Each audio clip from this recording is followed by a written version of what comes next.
Welcome once again. Now let's take you through the newspapers this morning and share with you the major stories making headlines across Nigeria. Joining us is the publisher of the niche newspaper, Ikechukwu Amaechi. Good morning. Thanks for joining us. Oh, sir. It's always my pleasure. How are you doing today? Very well, very well. It's a day to Christmas, and of course, Nigeria is it's maybe not the most exciting place to spend Christmas because of the economy. Well, but the president thinks otherwise. Yeah, so I think it's great. Before we start with your views on the media chat, let's first of all share what's going on the Punch newspaper this morning, where we're starting. The big story there says, no regrets removing subsidy, tax reforms will go ahead, says Tinubu. Tax reforms to end colonial-based assumptions, no plans to downsize cabinet. PDP tackles Okpewolo over local government chairman suspension, 935 naira per litre petrol. Labour faults new price, demands further reduction. And also, federal government rolls out 708 vehicles today as it halves fares. Budget, federal government prosecutes terrorists with 780 million naira. SSAs get 2 billion naira vehicles. NCDC activates emergency centers as Lassa fever surges. And also, NAPTIP reunites 1,200 traffic victims with families. Those are the big ones on the Punch this morning. And now to the Nigerian Tribune. Tax reforms have come to stay, says Mr. President. Says government is open to consultations. I have no regrets removing subsidy. He insists. Economic management team on the Nigerian Tribune this morning. Economic management team alerted on food crisis in 31 states. Charts calls for stability and growth.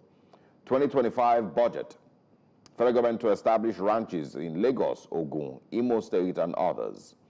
And also, federal government commences 50% discount transportation palliative for 144 routes across Nigeria today. Office of the SSA to the President on livestock development to transform livestock sector in collaboration with real people concept.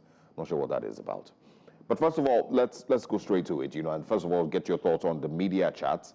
Some of the things that he said, have made the headlines this morning, like the no regrets removing subsidy, and of course, he has no plans to downsize his cabinet, tax reforms to go ahead, and some other things. Well, I watched the media chat yesterday from the beginning until it ended. For me, I think it is good that the president, after 18 months, decided finally to have the media chat. It's a good thing. But then,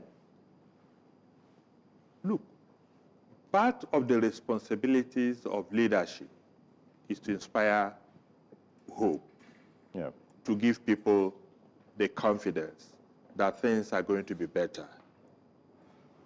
I am not too sure there was any Nigerian that came out from that discussion yesterday that had the renewed hope of saying that tomorrow is going to be better than today, despite all that the president said. The president simply doubled down on his policies, on his programs, which unfortunately, no matter how much they try to disagree, those policies are directly responsible for the level of poverty we have in this country today. The removal of subsidy, the floating of the naira at the same time, the devaluation of our national currency, those things are responsible for the level of poverty we have in the country today. The level of poverty that has made it expedient for people to go out there to scramble anytime somebody says, come, I have food for you. Look, I also watched him yesterday. He was trying to deflect from the criticisms of people who say, look, the 60-something people that died within 1 week scrambling for food, was as a result of the level of poverty in the country. He was trying to say, no, it is because of the lack of organization of the people who organize those things that he has been given palliatives from his Bodilon house for several years, and that why that may be true. The truth of the matter also is that the man in Okija has also been given palliatives every Christmas, and we've not had this kind of Obi Jackson tragedy. A situation also where people are told to come and get palliatives in the morning, and people leave their homes 2 a.m., 3 a.m. Something is pursuing them. And what is pursuing them is hunger. And the president does not seem to have a clue how to begin to reduce this hunger in the land. The first time he came to Lagos after his swearing in, he was going to mosque. People lined up the streets and said, "Ebibami, we are hungry."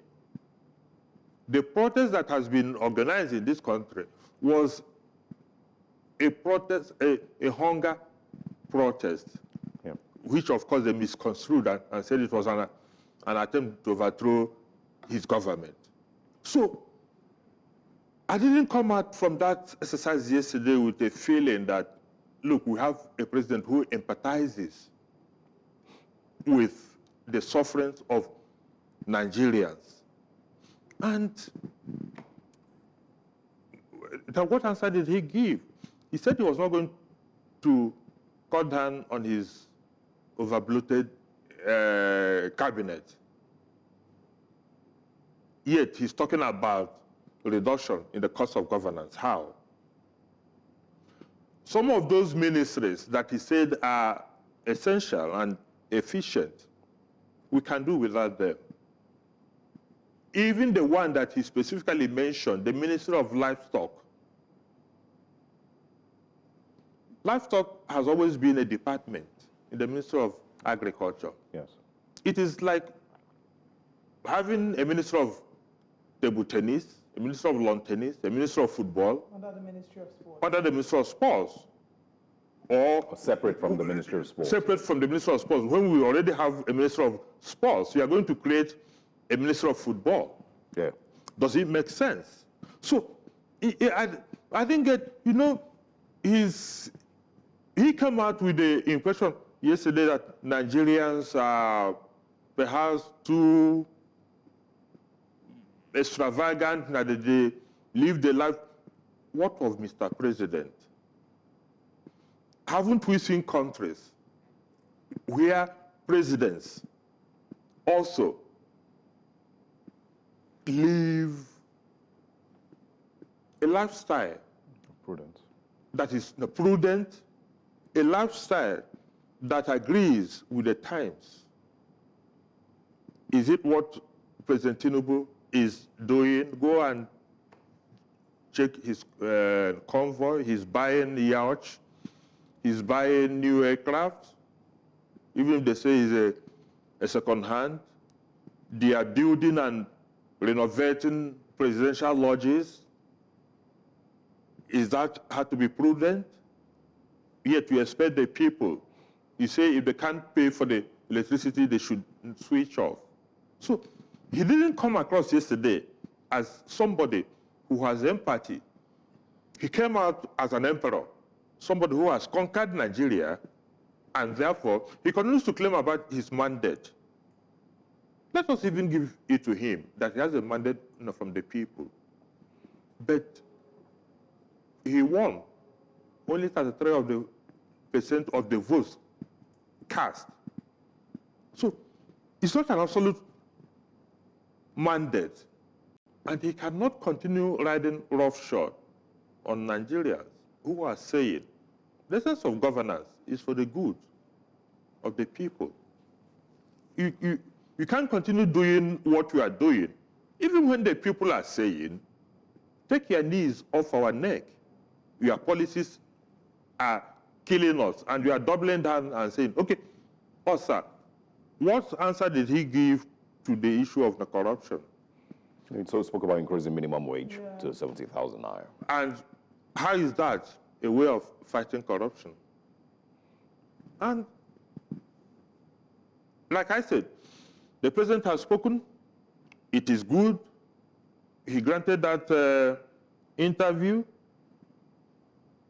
We wish we would see more of that, but there was nothing that inspired hope yesterday from what he said.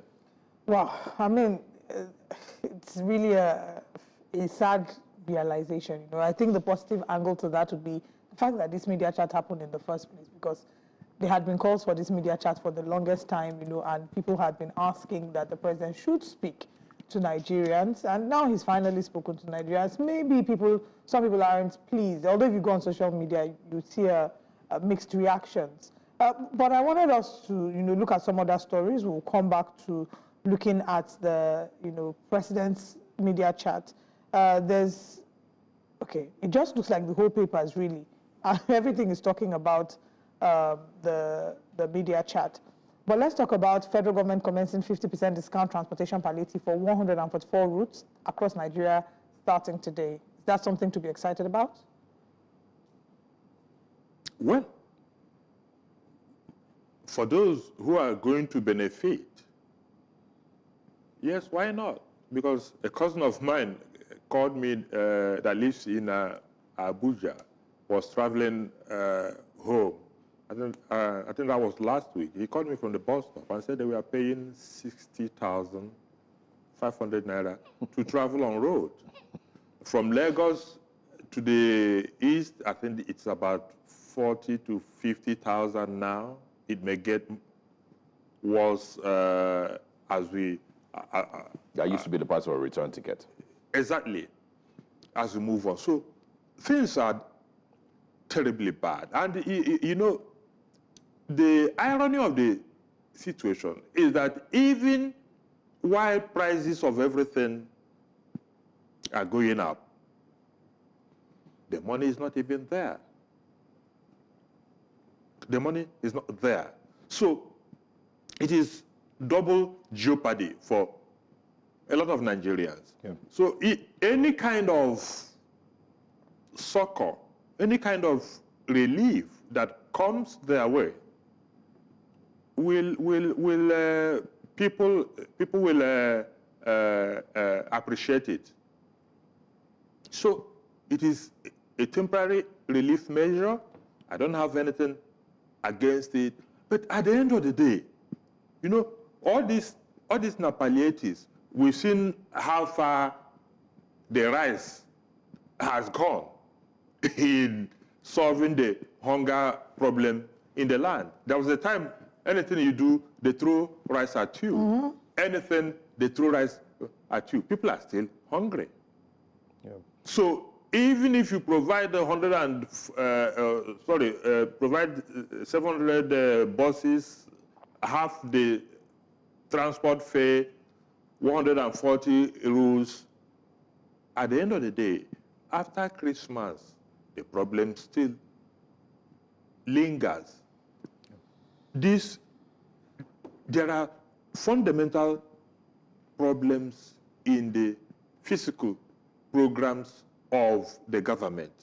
And unless you go back to those issues, to address those policies that threw us into this mess, it will be difficult to see how handouts, now palliatives, are going to pull us out of this mess that we are in. It actually never does. I mean, the idea behind palliatives, you know, is meant to ease the strain, you know, on citizens, you know, but in reality, at least in the Nigerian case, it never really does. I don't know that one or a few cups of rice in a small polythene bag is going to ease anyone suffering in Nigeria, because it cannot. Except you're bringing it with a pot of stew. Even the so-called cash transfers. Yeah, that didn't work either. Even if it works, giving a family 20,000 or whatever, how can it solve any problem? Yeah. Let's also talk about something else. On the top left of the punch, 935 naira per litre. Labour faults new price, demands further reduction. High fuel price, major contributor to hardship, says the NLC. The Dangote refinery, of course, declared that it had reduced its price, I think, to 899 naira per litre. And NPC, of course, according to the news reports that we have, is currently said 965, 975 in petrol stations in the Federal Capital Territory. I'm guessing it's going to be across the country. Is this, a thing that Nigerians should be happy about, that there seems to be now, some market forces that are causing the price of petrol to reduce? Market forces is a price actually reducing also. We have very short memory in this country, and that's why our leaders treat us the way they treat us, without not caring. What was the price of petrol May 29, 2023? Can you still remember? So now everybody's dancing that it has come down from 1,300 to this thing, because the importers are still importing. Because at the end of the day, the petrol they import sells cheaper than the one produced locally by Dangote. That's why Dangote is now coming down and all that. By the time they find a middle ground, these things will go up again. As long as you subject your energy policies to market forces, nothing. Energy subsidy, go anywhere in the world. Even the developed economies that run IMF and World Bank that are telling you there should be no subsidies, they subsidize. But they are telling third world countries not to. And tell me any third world country that has adhered to the Bretton Woods economic conventions that has come out stronger economically. So Nigerians should enjoy it if it is actually something to celebrate. Because last year, a liter of petrol was not selling even up to 300 naira. So if today we are celebrating 930, so be it. But like I said earlier, any little thing that can help to cushion, to solve the problems, because Nigerians are really suffering. Nigerians are really going through hell. So anything that can help to mitigate the level of suffering we have in the country, I'm not against it. So if what we are seeing now, petrol, in any case, if you drive down to the filling stations, I've not seen any petrol station selling fuel as we speak at the prices that we read on the pages of newspapers. But let us hope that it is really coming down. But there's no way the people who are operating this market that I know won't allow anything to go down. There will be a point it will get, they will come to an agreement. And this so-called price war will stop. All right. Let's take this call. We have Williams calling from Abuja. Good morning, Williams. Thanks for calling. Please go ahead. Good morning, Olive. Morning, Williams. I have to talk about the presidential leader chat of last night. And I think I have one take home. And the take home is that we're talking about the hunger in the land.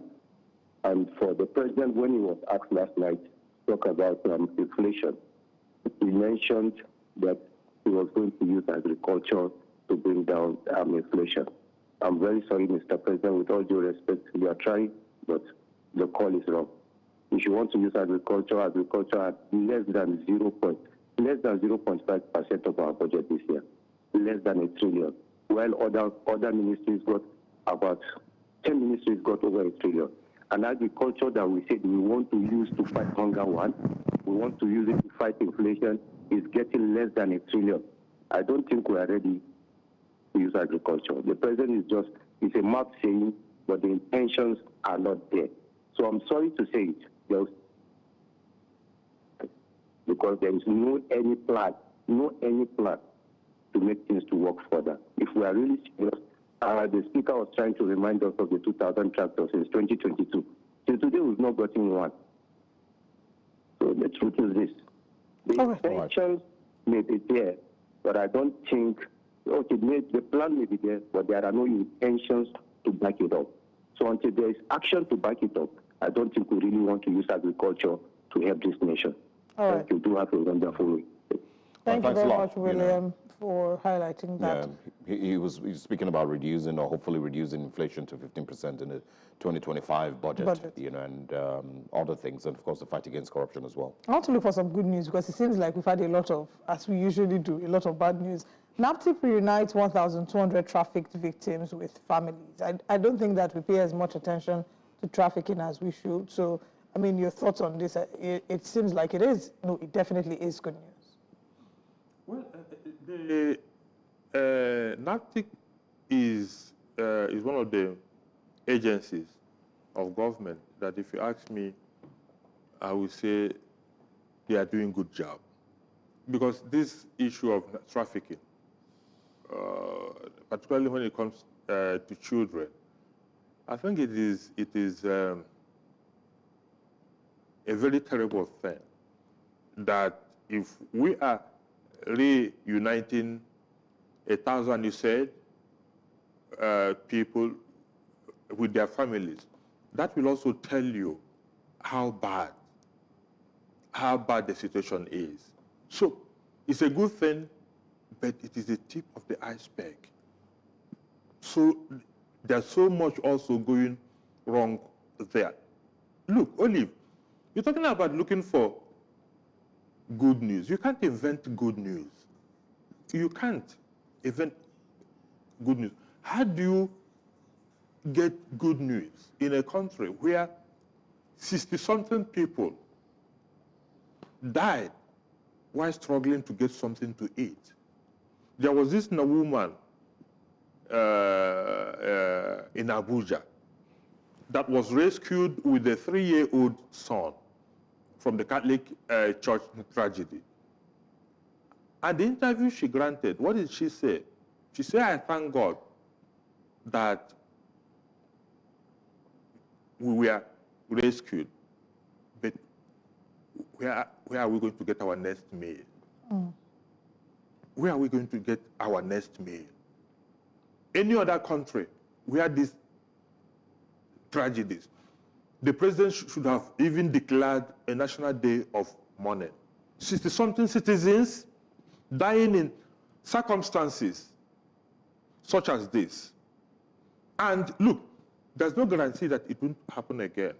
Yeah. Because hunger takes away human dignity. Olive, there is no butter. You can't go there to scramble for food. Anybody who does that has been pushed to the wall. People talk about greed. It is not greed. It is that when you are not sure of where the next meal is going to come from, You have to fight for the one that is, is possible. You fight for it. And when you know that if you don't get it, you don't even know when next. People are dying. People are starving in this country. So there is no good news that I can think of right now. When onions 1,000 naira? Pay one? No, now. No. Yeah. So it is, we love Nigeria. And I told a friend the other day that I would rather President Tinubu succeeds. Because if he succeeds, Nigeria is better for it. Those of us who have decided that we are not going to Japa will also be better off. But that does not mean that you want him to succeed. The part of wanting him to succeed is to also tell him the truth, that things are not moving well. You can't govern by propaganda. No, you can't. This is a government that came into office using propaganda, but you can use propaganda to get into office. You can't use it to govern. Right. Because the results will be there for everybody to see. The president should climb down from his high horse, come down from his high horse, roll up his sleeves, and face the reality that his policies are impoverishing the people more. And the essence of government is the welfare and well-being and security of the people. Nigerians are not getting it. So the government is failing in its responsibilities. I think that's a sentiment that a number of people would agree with, because I think to wrap this up, I would say that when you're asking, and this is something we've said over and over again on the show, when you're asking people to endure, people have to see that you're enduring as well as the leader. And you can't be saying that you're not going to cut down on your cabinet, yet you're telling Nigerian citizens that, this is just the birth pangs. Aptly described Labour, yesterday at some point, he said it over and over again. I had to check that my phone wasn't hanging, because he was saying, this is the Labour period, and eventually would yield results. But Nigerians may not agree with that. There are some who do. We'll see the ones who agree and the ones that don't when we look shortly at what Nigerians are saying. But Ikechukwu Amaechi, thank you for your time, as always. It's always a pleasure to have you. Hopefully at the next media chat, we'll have you representing us and asking some of the questions that are talking at the heart of Nigerians. Always my pleasure, and let me wish all of us Merry Christmas.